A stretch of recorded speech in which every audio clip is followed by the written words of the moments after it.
Hello, welcome to दारासा। आज हम लोग नया चैप्टर, क्या नया क्या, हमारा पुराना चैप्टर ही चल रहा था, some basic concepts of chemistry. उसका एक छोटा सा पार्ट मोल कंसेप्ट, जो कि बहुत ज़्यादा अटपटा सा लगता है, उसको पढ़ने का है। चलो चालू करते हैं। हमारे पहली चीज़ क्या है? मोल कंसेप्ट। चालू होता है मोल। What is mole? यहाँ से स्टार्ट करते हैं। What is mole? ठीक, ये चीज हमने सबसे पहले पढ़ी थी फिजिकल क्वांटिटी में। याद दिलवाता हूं, फिजिकल क्वांटिटी में आपने पढ़ा था amount of substance. Amount of substance की यूनिट आप लोगों ने क्या पढ़ी थी? मोल पढ़ी थी ना? याद आ गया? उससे पहले कहाँ पढ़ा था? याद करो याद करो याद करो, हमने थोड़ा दिमाग पे जोर डालो। पढ़ा था 9th। अरे बाबा, पढ़ा था ना एटम्स मॉलिक्यूल्स करके चैप्टर। हाँ, उसी में क्या आया था आपका? मोल आया। आप समझते हैं मोल है क्या चीज? ये बार बार दिमाग में दर्द करता है, ये मोल है क्या चीज? बहुत इजी सा फंडा है मोल। देखो, मोल का मतलब है, एक मोल का मतलब है कोई भी चीज X Y Z, even human beings, जब उनका नंबर एवोगेड्रो नंबर के बराबर हो जाए। क्या? जब उनका नंबर एवोगेड्रो नंबर के बराबर हो जाए तो that quantity is called as mole, यानी कि 1 मोल। उसको क्या कहा जाएगा? 1 मोल। सर गुजार रहे हो, चलो समझ। यानी कि अगर मैं कंसीडर करूं एक मार्कर, 1 मार्कर, मार्कर मतलब जिंदा रेखा में मार्कर है, समझ गए? तो क्या है आपका? एक मार्कर। मुझे ये बताना है कि बाबा ये कितना हो जाए? 1 मोल हो जाए, यानी कि ये सेम मार्कर कितने हो जाए? एवोगेड्रो नंबर के बराबर। दैट इज 6.022 into 10 की पावर 23। जब ये इसके बराबर हो जाएंगे तो उसको क्या कहोगे? ये कितना हो गया? 1 मोल। तो that quantity is known as mole. अब आ जाते हैं एटम्स और मॉलिक्यूल्स के केस में। सही है? तो एटम्स, यानी कि मेरे पास बहुत सारे एटम्स हैं, सिमिलर एटम्स हैं। ये ठीक, मेरे पास ये कितने होने चाहिए? कितने? कितने? ये क्या है? Avogadro number. इसके बराबर जब ये हो जाएंगे, then I will say the number of atoms I have, that is 1 mole। यहां तक क्लियर? तो मोल समझना है, सिंपल सा फंडा है। मोल निकालने का जो फॉर्मूला है वो आपका अलग अलग तरीके से निकल गया है। तो अमाउंट ऑफ सब्सटेंस निकालने के लिए क्या यूज किया जाता है? मोल। ठीक, चलो आगे चलते हैं, समझते हैं चीजों को, थोड़ा सा और ध्यान देते हैं। बहुत आसान। अब थोड़ी सी और बात क्या, एटम्स के केस में देख लेते हैं, मॉलिक्यूल्स के केस में देख लेते हैं। ठीक, तो मोल निकालने के जो फॉर्मूले हैं वो है, एक तो अब यहां से आया नंबर ऑफ पार्टिकल्स अपॉन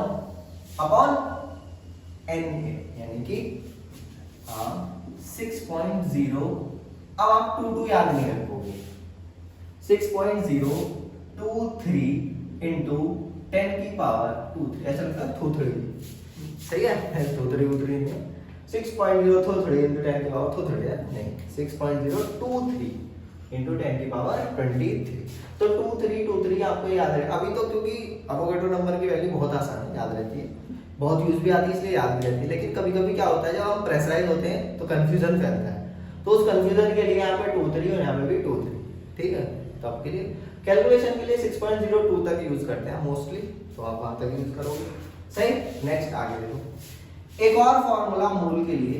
अब समझना है, यहां से चीज निकल के आएगी फिर से, वेट अपॉन मॉलिक्यूलर वेट।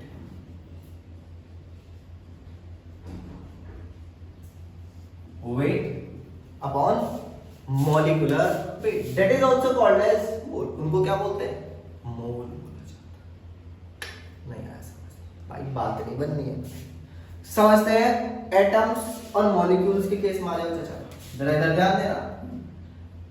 एक एटम आपका, यहां मैंने एटम बना दिया, तो वेट के हिसाब से इसकी डेफिनेशन बनानी है। क्या काम करना है? वेट के हिसाब से इसकी डेफिनेशन बनानी है। समझना देखना। तो इसका मतलब जो आपकी डेफिनेशन बनेगी, अगर मैं 1 मोल की बात करूं तो क्या बनेगी, ये वैल्यू होगी 1 mole is equal to weight upon molecular weight, है ना। ये इधर जाएगा तो क्या चीज निकल के आई, weight is equal to molecular weight. और वेट की स्पेलिंग सही है, जरा देखना पक्का। अबे देख लो कमेंट सेक्शन में, बता नहीं तुम्हें सही है। चलो आगे, वेट अपॉन मॉलिक्यूलर वेट, यहां तक समझ में आया। हाँ अभी तुम्हें जब ये पता ना वेट की स्पेलिंग थी तो घंटा पढ़ा है, ठीक है। चलो शायद मैंने मजाक की बात है। तो यहां से हमें क्या चीज समझ में आ रही है कि इतना अमाउंट ऑफ एटम या मॉलिक्यूल, इतना अमाउंट लेना है कि जो उसका वेट आए वो मॉलिक्यूलर वेट के बराबर हो जाए इन ग्राम्स।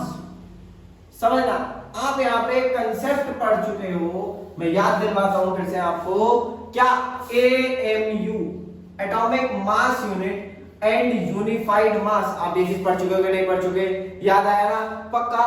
तो इसका मतलब मैं इतना अमाउंट ऑफ एटम लेता चला जाऊं कितना, कि जब मान लो कार्बन का मास है 12U, तो ये 12U हो के इतना सारा अमाउंट लेना है, इतना सारा अमाउंट लेना है कि 12U चेंज होके कितना हो जाए, 12 ग्राम्स।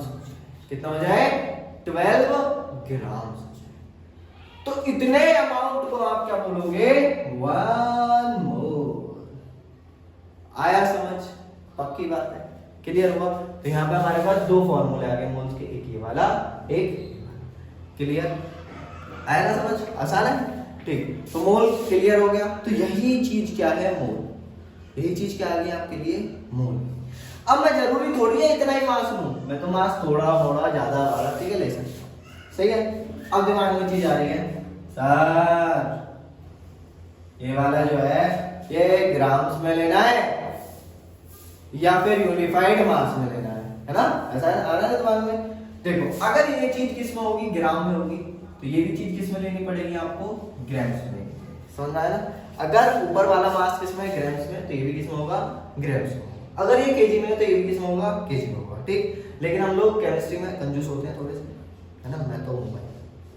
तो हम लोग क्या यूज करते हैं, ग्राम्स यूज करेंगे। यहाँ तक समझ में आया, यहाँ तक कोई दिक्कत किसी को। चलो आगे चलते हैं, समझ में। अरे आ रहा है समझ, पक्की बात है। चलो तो आगे देखिए। तो आपने एक चीज और पढ़ी थी, मास का कंसेप्ट, इसे भी याद दिलवा देता हूँ एक बार। मास क्या पढ़ा था आपने, 2 तरीके के मास पढ़े थे, एटॉमिक मास और मोलर मास, है ना। यहाँ पे क्या पढ़ा था, एटॉमिक मास और मोलर मास। मोलर मास में 2 तरीके के पढ़े थे, ग्राम एटॉमिक मास और ग्राम मॉलिक्यूलर मास, है ना। मोलर मास का मतलब क्या होता है, मोलर मास का मतलब होता है 1 मोल सब्सटेंस का मास। ध्यान रखना। तो मैं अब यहाँ पे जो बोलूंगा वो बोलूंगा मोलर मास, ठीक है। अब क्या हम लोग मॉलिक्यूलर वेट ना लिखे, क्या लिखेंगे, molar mass, that is the mass of 1 mole substance. ये क्यों लिख रहे हो सर, अभी तो बताया। अगर ये ग्राम में है तो इसका मतलब ये 1 मोल का मास है। अभी देखा था ना कार्बन के केस में, एक और एग्जांपल उठा लो। यानी कि अगर मैंने लिखा 8U, तो किसी का भी मास हो गया XYZ, तो ये किसका, एक एटम का मास ले लिया हमने, या मॉलिक्यूल का मास होगा। अगर मैं इसी को लिख दूं कितना, 8G, that is the 1 mole substance का मास। इसको क्या है, 1 मोल सब्सटेंस का मास बोलेंगे, ठीक। यहां तक क्लियर हो गया, यहां तक कोई दिक्कत। तो ये हो गया आपका क्या, मोल कंसेप्ट। अब गैसेस के लिए एक स्पेशल फॉर्मूला चलता है ना, गैसेस के लिए एक स्पेशल फॉर्मूला, उसको यहां पे लिख देते हैं, दिख रहा है, ठीक।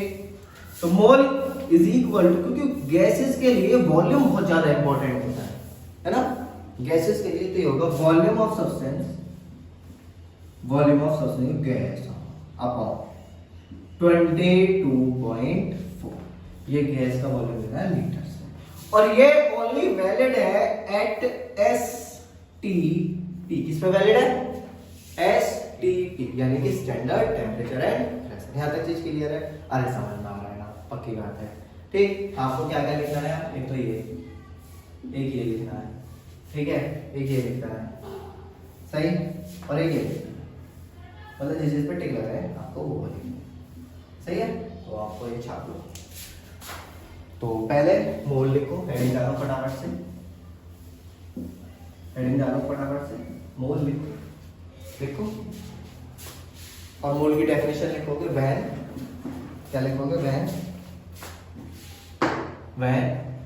अ सब्सटेंस, क्या? When the number of substance is equal to the Avogadro number, जब किसी भी का नंबर एवोगैड्रो नंबर के बराबर हो जाएगा, डेट इज कॉल्ड एज 1 मोल, उसको क्या बोलोगे? 1 मोल। फिर उसके बाद क्या लिखोगे? ये लिखोगे, ठीक है। उसके बाद क्या लिखोगे? ये लिखोगे, फिर ये लिखोगे, ये लिखोगे और ये लिखोगे, ठीक। यहाँ तक चीज क्लियर है? अरे पक्का समझ में आ रहा है ना? बहुत